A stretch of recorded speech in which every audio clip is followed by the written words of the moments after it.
comment on devient sapeur-pompier volontaire? Donc aujourd'hui, lorsqu'on veut devenir pompier volontaire, simplement, il faut se rapprocher de la caserne la plus proche de son domicile. C'est toujours pareil, hein, parce que le volontaire, il doit être rapidement sur la caserne. Donc le critère géographique autour de la caserne est important, on va dire dans les moins de 10 minutes autour de sa caserne. Ensuite, il va rencontrer le chef de centre, et le chef de centre va lui expliquer les conditions. Mais les conditions, souvent, c'est donc minimum 16 ans.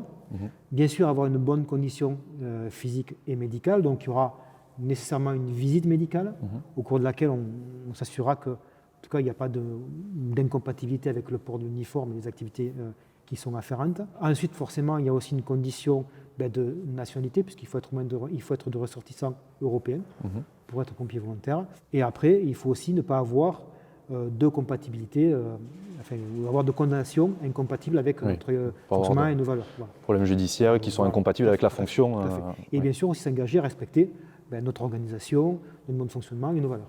Pour rentrer sapeur-pompier, je résume, on se rapproche de la caserne, donc la plus proche de chez soi. De là, le chef de centre va nous donner les informations et la démarche à suivre. Par la suite, on a donc des tests médicaux, on a un test sportif et écrit. Voilà. Est-ce que les tests sportifs sont poussés ?